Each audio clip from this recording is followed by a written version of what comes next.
हाय friends, मैं Uday Mishra. You are watching MBS मिकी। Today I am discussing module 5 complex variables integrations line integral. अब line integral की बात करें तो the line integrals of a fz functions along any curve C from Z A. जो limit lower limit है वो हमारी क्या है a, और जो अपर लिमिट है वो हमारी v है। इज अ गिवन, ये दी होंगी, और i equal to f b, z equal to यहाँ जो है लोअर लिमिट और ये अपर लिमिट। देन हम इस तरह इसे भी डिनोट करते हैं इस फंक्शन को। उसके बाद में फिर हम देखते हैं if C is a closed curve then this integrals is a called control integrals and is denoted by I. इसे हम कहते हैं close integral F Jades and D Jades. यदि सी एक क्लोज कर्व है तब उस इंटीग्रल को हम क्या कहते हैं, कंट्रोल इंटीग्रल कहते हैं, और जिसे हम इस तरह डिनोट करते हैं। इस डिनोट किसे कहते हैं, close integrals f Jades. Function जो होगा उसे एफ जेड्स। अब उसके बाद में हम देखते हैं जो एफ जेड फंक्शन होता है ये क्या होता है। तो एफ जेड फंक्शन एक कॉम्प्लेक्स, जैसा कि हम लोग वीडियो में बात ही कर रहे हैं कि कॉम्प्लेक्स फंक्शन के बारे में, कॉम्प्लेक्स इंटीग्रल के बारे में, तो यहाँ पर कॉम्प्लेक्स फंक्शन की ही बात होगी। तो कॉम्प्लेक्स फंक्शन जो होता है u प्लस आयोटा वी, ये हमारा है कॉम्प्लेक्स फंक्शन। उस हम इसको यदि हमारा क्या है कॉम्प्लेक्स फंक्शन, तो हम z इक्वल टू क्या एक कॉम्प्लेक्स ले सकते हैं। तो ये कॉम्प्लेक्स है x प्लस आई आयोटा y। ठीक, अब हम यहाँ पर जो ये हमारा इंटीग्रल दिया हुआ है, जो इंटीग्रल है ये, इस इंटीग्रल में हम एफ फंक्शन z की वैल्यू रखेंगे और उसके बाद में फिर क्या करेंगे, जो डी जेड है उसकी वैल्यू निकालेंगे। तो इस फंक्शन से हमने डी जेड निकाल लिया और यह फंक्शन यहाँ पर हमने पुट कर दिया। तो हमारा डी जेड का हम क्या कर लिए, इस वाले फंक्शन का हम जब डिफ्रेंशिएशन करते हैं तो हमें क्या प्राप्त होता है, d z upon d x plus i d y. अब यहाँ पर ये चीज़ें जो हैं, अब इन यहाँ पर जहाँ पर डी जेड था वहाँ डी जेड के जगह पर हमने क्या लिख दिया, d x plus d y. उसके बाद में हम बात करते हैं, अब इसे हम अलग अलग कर लेंगे। इसे मल्टीप्लाई करके जो रियल नंबर होता है, ये पहला वाला जो होता है हमारा ये रियल नंबर होता है, और ये सेकंड वाला हमारा कॉम्प्लेक्स नंबर होता है। तो हम रियल नंबर एक साइड कर लेते हैं और कॉम्प्लेक्स नंबर का एक साइड इंटीग्रल कर लेते हैं। तो रियल नंबर हमने एक साइड कर लिया और कॉम्प्लेक्स नंबर एक साइड कर लिया, इसे मल्टीप्लाई करके। देन हम क्या करते हैं, अब इसके बाद में ये हमारा हो गया। अब एक जो आती है वो थ्योरम है काची इंटीग्रल थ्योरम। जो काची इंटीग्रल थ्योरम से ये हमें क्या बताती है, इफ फंक्शन कोई एफ जेड फंक्शन दिया है इज एनालिटिक, जो यह एनालिटिक है इट्स डेरिवेटिव्स, अपने derivative F Z continue at a points inside and on a simple closed curve see them.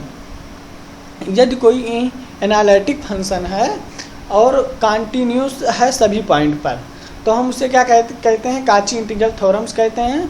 और इसे हम इस तरह लिखते हैं, उसके जो क्लोज इंटीग्रल से मतलब इसका जो फॉर्म होता है तो इस तरह होना चाहिए, जो उसकी वैल्यू आए वो यानी 0 के बराबर आनी चाहिए। 0 होता है क्लोज इंटीग्रल्स एफ जेड्स upon d z equal to 0।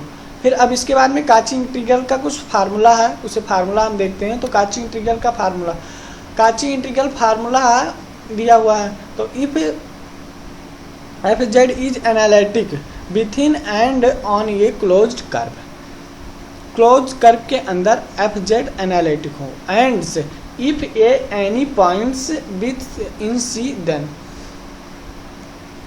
तो इस फार्मूले का हम यूज करेंगे यहाँ पर। तो f a equal to i 1/2 pi iota, derivative science integral science f z upon z minus a d जेड्स। अब इस फॉर्म को हम इस फॉर्म में भी लिख सकते हैं। यहाँ पर इस साइड को, ये वाला फॉर्म हम इस साइड ले जाते हैं, तो ये वाला टर्म हम इस साइड ले जाएंगे तो ये इस फॉर्म में हो जाएगा। तो हम ये फॉर्म लिखें चाहे ये फॉर्म लिखें।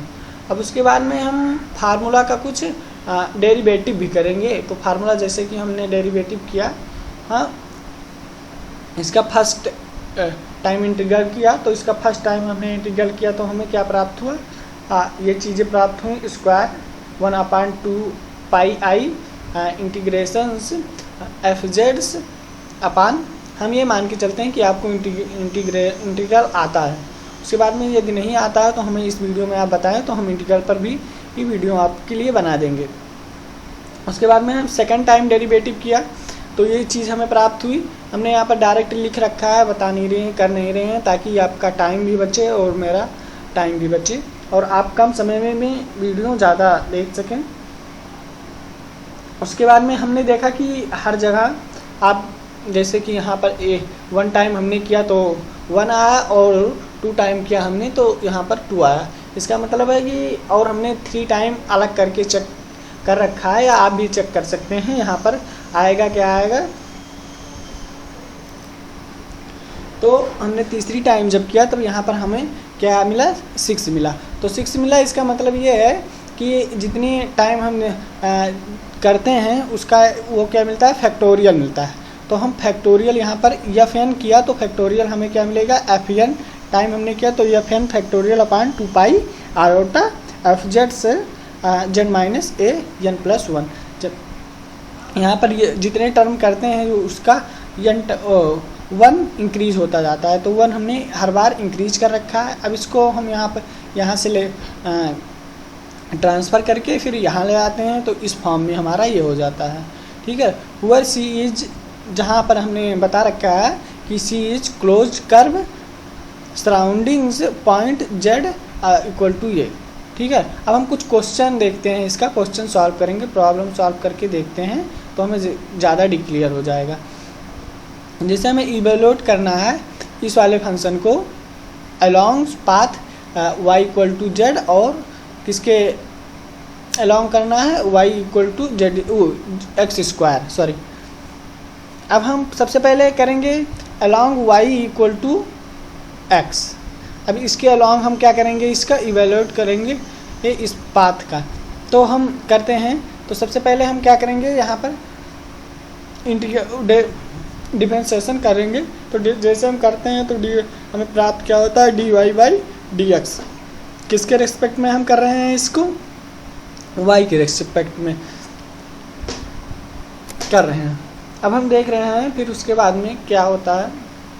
हाँ, अब हमें लिमिट निकालनी है। तो लिमिट निकालने के लिए हम क्या करेंगे, जब हमें पता है कि z इक्वल टू 0, ठीक है, जैसे कि हमें पता है कि z इक्वल टू 0 हो, तो हम 0 को, जो z इक्वल टू 0 है तो इसे हम किस तरह लिख सकते हैं, 0 प्लस, आपको हम दिखा दें, 0 प्लस आई आयोटा इंटू 0, इस तरह हम इसे लिख सकते हैं।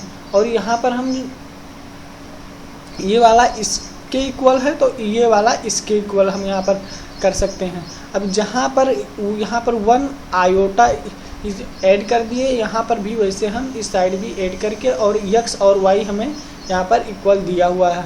ठीक है, अब यहाँ पर हमने लिमिट निकाल ली। तो लिमिट हमने निकाला है 0 से x 1 तक, और 0 से 1 तक हमने लिमिट निकाला है, जहाँ और फिर 0 से 1 प्लस z हमें दिया हुआ था लिमिट, और हमने निकाला क्या है, 0 से हमें मिला क्या, 0 से x1। जब हमने इसमें x इक्वल टू 0 रखा तो हमें 1 मिला, और जब हमने y इक्वल टू 0 लिखा तो हमें 1 मिला। तो लिमिट हमारी क्या हो गई, x इक्वल टू 0 से लेकर 1 तक हम किसके अलोंग निकाल रहे हैं, y इक्वल टू x के अलोंग कर रहे हैं, डिफरेंसेस तो इंटीग्रल कर रहे हैं। तो हमें पता है ना। अब हम इस वाले फार्म, जो हमारा ये वाला चीज़ है, यहाँ पर हमने इस वैल्यू में dz की वैल्यू हमने निकाली, और dz की वैल्यू हमने हमने रख दी। dz की वैल्यू आपको लोगों को बता दिए हैं पहले से, वहाँ से कैसे निकाला जाता है। तो dz की वैल्यू निकाल कर और यहाँ पर पुट कर दिए। उसके बाद में लिमिट हमने पुट कर रखा है x से 0 वो। अब आप लोग देख पा रहे होंगे, अब हम इनका यहाँ पर dx कॉमन ले लेते हैं। अब dx हमने यहाँ पर कॉमन ले लिया है। कॉमन लेने के बाद में हम देख पा रहे हैं ये चीज़ हमें प्राप्त हुई है, जहाँ पर हम 1 प्लस आयोटा जो है ये हमारा क्या है, कांस्टेंट है, इसे हम बाहर निकाल लेते हैं। तो इसे बाहर निकाल लिए तो हमारा बच्चा क्या ये। अब इनका हम इंटीग्रल कर लेते हैं। जब हमने इनका इंटीग्रल किया तो आप लोगों को पता है कि इस इंटीग्रल करने पर क्या आता है। यदि आपको इंटीग्रल करना नहीं आता है तो आप हमें वीडियो के कमेंट में बता देंगे, तो हम इंटीग्रल पर भी वीडियो एक बना देंगे जनरल फॉर्म। अब जैसे हमने इंटीग्रल किया उसके बाद में हम फिर लिमिट 0 से 1 थी, लिमिट पुट कर दिया और फिर वैल्यू हमने फाइंड कर ली। अब वैल्यू हमने फाइंड कर ली और जो कि इक्वल टू आई के है। हमने अभी तक कहाँ x equal to y equal to x के अलॉन्ग हमने निकाला है। अब हमें फिर क्या करना है, अलॉन्ग द कर्व किसके कर्व के निकालना है। अब y equal to x square के अलॉन्ग निकालना है हमें कर्व। अब हमें इसके अलॉन्ग निकालेंगे तो सबसे पहले हम क्या करेंगे, d जो हमारा y है हम निकालेंगे dy, इसका डिफ्रेंशिएशन कर देंगे और उसके बाद में 2xy dy। तो हमारे डिफ्रेंशिएशन करने पर हमें क्या मिलेगा, ये चीज़ें मिलेंगी। ठीक है, y के रिस्पेक्ट में जब हम करते हैं डिफ्रेंशिएशन, इसका हम डिफ्रेंशिएशन। उसके बाद में हम बात करते हैं फिर यहाँ पर वैल्यू पुट करने। जिस तरह हम उसको पहले वाले पार्ट को हमने देखा उसी तरह इस पार्ट में हम करेंगे। तो उस पार्ट में हमने बस यही चेंज था हमारा कि सिर्फ यहाँ पर dx i था और यहाँ पर हमने यहाँ पर क्या रखा, i 2x अपॉन dx। और लिमिट हमने ऑलरेडी निकाल रखी है, तो लिमिट 0 से 1 तक।